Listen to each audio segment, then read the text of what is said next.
அடியேன் ராமானுஜதாசன். அனைவருக்கும் வணக்கம். இன்னைக்கு நம்ம பெரியாழ்வார் திருமொழியில 5ஆம் 10 4ஆம் திருமொழி, கடைசி திருமொழி. பெரியாழ்வார் திருமொழியில இன்று கடைசி திருமொழி. முடிந்துவிட்டதே என்ற தாபம் மனதை வாட்டுகிறது. கிருஷ்ண ஜெயந்திக்கு என்று பிள்ளை தமிழ் சொல்லத் தொடங்கி ஆழ்வாரின் அமுதமொழி என்னை இன்று ஆழ்வாரின் கடைசி திருமொழி முடியப் போகிறதே என்ற தாபத்தில் கொண்டு நிறுத்தி இருக்கிறது. கிருஷ்ண திருவிளையாடல்களை மட்டும்தானே சொல்லப் போகிறோம் என்ற எண்ணத்தில் தொடங்கிய ஆழ்வாரின் திருமொழி என்னை ஆழ்வாரின் அமுத சுவை ததும்பும் பாசுரங்கள் இன்று இந்த கடைசி திருமொழி வரை கொண்டு நிறுத்தியுள்ளது.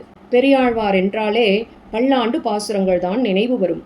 அடியேன் அதை சொல்லாமல் திருமொழியை ஆரம்பித்து இன்று முடிக்கப் போகிறேன். ஆகையால் நாளை ஆழ்வார் எம்பெருமானுக்கு பாடிய பல்லாண்டும் ஆச்சாரியன் பெருமக்கள் ஆழ்வாருக்காக பாடிய பல்லாண்டும் பாடி முடித்து கொள்ள முயல்கிறேன். இனி திருமொழிக்குள் செல்வோமா? எம்பெருமான் தான் வசிக்கும் திருப்பார்கடல், ஸ்ரீவைகுண்டம் போன்ற ஒப்பற்ற இடங்களையெல்லாம் விட்டுவிட்டு ஆழ்வார் தன் ஹிருதய கமலத்தில் அமர்ந்திருக்கிறான் என்பதை பெருமையாக இந்த 10 பாசுரங்களில் சொல்கிறார் ஆழ்வார். வாருங்கள், ஆழ்வாரின் பெருமையில் நாமும் பங்கெடுத்து அந்த எம்பெருமானின் அனுகிரகம் பெறுவோம். சென்னி ஓங்கு தன் திருவேங்கடம் உடையாய் உலகு தன்னை வாழ நின்ற நம்பி தாமோதரா சதிரா என்னையும் என் உடமையையும் உன் சக்கர பொறி ஒற்றிக்கொண்டு நின் அருளே புரிந்திருந்தேன். இனி என் திருக்குறிப்பே. ஆகாயத்தை தொடுமளவு உயர்ந்திருக்கும் சிகரங்களை உடைய குளிர்ந்த திருவேங்கட மலையை தன் இருப்பிடமாக கொண்டவனே, உலகில் உள்ளோரை வாழ்வித்தருள்பவனே, யசோதை விராட்டியால் கட்டுண்ட தாமோதரனே, அடியார்களின் குற்றத்தை கண்டுகொள்ளாத திறமையுடையவனே, என் ஆத்மாவிற்கும் உடலுக்கும் உன்னுடைய திருச்சக்கர சின்னத்தை பதித்து கொண்டு உன்னுடைய கிருபையை வேண்டி நிற்கின்றேன். இனி உன் திருவுள்ளம் என்ன என்பதை அறிய ஆவலாயிருக்கிறேன். பறவையேறு பரம்பொருடா, நீ என்னை கை கொண்ட பின் பிறவி என்னும் கடலும் பற்றி பெரும்பதம் ஆக்கின்றதாள். இரவு செய்யும் பாவக்காடு தீக்கொல்லியி வேகின்றதாள். அறிவை என்னும் அமுத ஆறு தலைப்பற்றி வாய்க்கொண்டதே. கருடனை வாகனமாக கொண்டு அதன் மேல் ஏறி பயணிக்கும் புருஷோத்தமனே, நீ என்னை ஆட்கொண்ட பின் பிறவி என்னும் பெரும் கடல் முற்றிலும் வற்றி போய் நானும் பெரும் பாக்கியம் செய்தவனாகின்றேன். அழிவை ஏற்படுத்தும் இந்த பாவ காடானது தீயினில் வெந்து போயிற்று. ஞானம் என்னும் அமிர்தமான ஆறு என்னில் பெருக்கெடுத்து தலைக்கு மேலே போகின்றது. எம்மனா, என் குலதெய்வமே, என்னுடைய நாயகனே, நின்னுள்ளேனாய் பெற்ற நன்மை இவ்வுலகினில் யார் பெறுவார்? நம்மன் போலே வீழ்ந்த அமுக்கும் நாட்டில் உள்ள பாவமெல்லாம் சும்மெனாதே கைவிட்டு ஓடி தூர்கள் பாய்ந்தனவே. எமக்கு இறைவனாய், என் குலத்தின் தெய்வமாய், எனக்கு தலைவனும் ஆனவனே, உன்னிடம் நான் பெற்ற நன்மையை உலகில் வேறு யார்தான் பெற முடியும்? பேய்கள் எப்படி கீழே தள்ளி அமுக்குமோ அப்படியே உலகில் உள்ள பாவங்கள் எல்லாம் மூச்சு விடாமல் பயந்து ஓடி புதர்களில் மறைந்து கொண்டனவே. கடல் கடைந்த அமுதம் கொண்டு கலசத்தை நிறைத்தாற்போல் உடல் உருகி வாய் திறந்து மடுத்து உன்னை நிறைத்து கொண்டேன். கொடுமை செய்யும் கூற்றமும் என்கோள் ஆடி குறுகப்பெறா. தடவரை தோள் சக்கரபாணி சார்ங்கவிற் சேவகனே, பெரிய மலையை போன்ற தோள்களை உடையவனே, திருச்சக்கரத்தை கையில் ஏந்தியவனே, சார்ங்கம் என்ற வில்லை ஏந்திய வீரனே, திருப்பார்கடலை கடைந்து அமிர்தத்தை கொண்டு கலசத்தை நிறைத்தது போல உடல் உருகி வாயை திறந்து 2 கைகளாலும் அமுதமாகிய உன்னை அள்ளி அள்ளி பருகி என்னில் தேக்கிக் கொண்டேன். இதற்கு பின் கொடிய தண்டனைகளை வழங்கும் யமனும் கூட என்னுடைய ஆட்சி செலுத்தும் இடங்களுக்கு வருவதில்லை. பொன்னை கொண்டு உரைகள் மீதே நிறமெழ உரைத்தாற்போல் உன்னை கொண்டு என் நாவகம் பால் மாற்றின்றி உரைத்து கொண்டேன். உன்னை கொண்டு என்னுள் வைத்தேன், என்னையும் முன்னில் இட்டேன். என் அப்பா, என் இருடீகேசா, என் உயிர் காவலனே. தங்கத்தின் தரத்தை உரைகளில் வைத்து உரைப்பது போல உன்னை என் நாக்கினால் தரம் குறைய பேசியிருக்கிறேன். இப்பொழுது உன்னுடைய அனுமதியுடன் உன்னை என் மனத்துள் வைத்தேன். என்னையும் உன் திருவடிகளில் சமர்ப்பித்தேன்.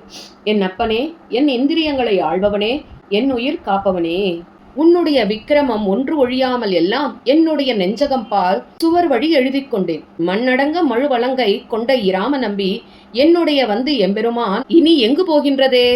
உன்னுடைய திருவிளையாடல்களை ஒன்று விடாமல் எல்லாவற்றையும் சுவரிலே எழுதும் சித்திரம் போல என்னுடைய மனதிலே பிரகாசிக்கும்படி பண்ணிக்கொண்டேன். சத்திரியர்கள் இருந்த இடம் தெரியாமல் அழியும்படி கோடரியை வலது கையில் தரித்து பரசுராமனாய் செய்தருளின பின்பு உனக்கு வேறு புகலிடம் எங்கு இருக்க முடியும்? பருப்பதத்து கயல் பொறித்த பாண்டியர் குலப்பதி போல் திருப்பொழிந்த சேவடி என் சென்னியின் மேல் பொறித்தாய். மறுப்பு ஒசித்தாய், மல்லடர்த்தாய் என்று உன் வாசகமே உன் பொழிந்த நாவினேனே உனக்கு உரித்த ஆக்கினையே. மகாமேருவிலே தனது மீன் உருவம் பதித்த கொடியை நட்ட பாண்டிய வம்சத்து அரணை போலே அழகான சிவப்பு நிற தாமரை மலர் போன்ற திருவடிகளை என் தலையின் மீது என்றும் அலங்கரித்தவனே, குவலையா பீடம் என்ற துஷ்ட யானையின் கொம்பை முறித்தவனே, மல்யுத்த வீரர்களை கொன்றவனே, இவ்வாறான குணங்கள் அடங்கிய திருநாமங்களை சொல்லி சொல்லியே தழும்பேறின நாக்கை உடைய என்னை உனக்கு உரியவனாக ஆக்கி கொண்டாயே. அனந்தன் பாலும் கருடன் பாலும் ஐது நொய்தாக வைத்து என் மனத்தினுள்ளே வந்து வைகி வாழச் செய்தாயெம்பிரான். நினைந்து என்னுள்ளே நின்று நெக்கு கண்கள் அசும்பு ஒழுக நினைந்திருந்தே சிரமம் தீர்ந்தேன் நேமி நெடியவனே. அனந்தனிடத்திலும் கருடனிடத்திலும் அன்பை மிக கொஞ்சமாக வைத்து என் மனத்தினுள்ளே வந்து அமர்ந்து என்னை வாழ வைத்தாய். இந்த வைபவத்தால் என் மனம் உருகி கண்களில் நீர் பெருகி வழிகிறது. கைகளில் சக்கரம் ஏந்தியவனே, நீ செய்த இந்த உதவியை நினைத்து நினைத்து என் வருத்தமெல்லாம் தீர்ந்துவிட்டது.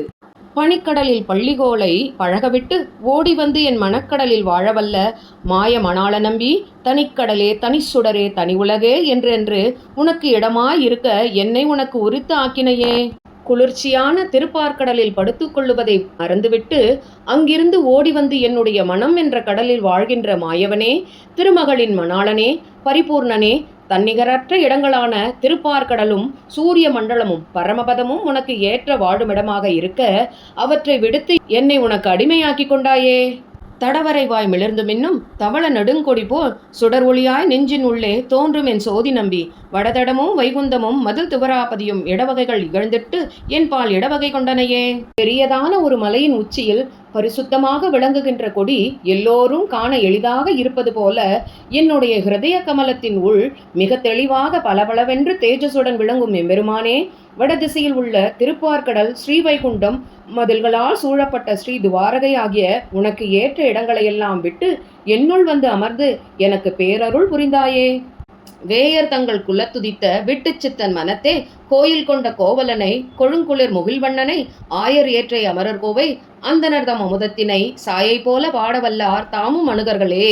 வைதீகருடைய குலத்தில் அவதரித்த பெரியாழ்வாருடைய மனசில் கோயில் கொண்ட கோபகுமாரனை, குளிர்ச்சி பொருந்திய திரண்ட மேகம் போன்ற நிறத்தை உடையவனை, இடையர்களுக்கு தலைவனை, நித்திய சூரிகளுக்கு சுவாமியை, சனகாதி பிரம்ம ரிஷிகளுக்கு அமிர்தம் போன்றவனை பாட வல்லவர்கள் நேழை போல எம்பெருமானுடன் எப்பொழுதும் நெருக்கமாக இருக்கப் பெறுவார்கள். பெரியாழ்வார் திருவடிகளே சரணம். அடியேன் ஆச்சாரியன் திருவடிகளே சரணம். நாளை ஆழ்வாரின் பல்லாண்டுடன் பெரியாழ்வாரின் திருமொழியை நிறைவு செய்கிறேன்.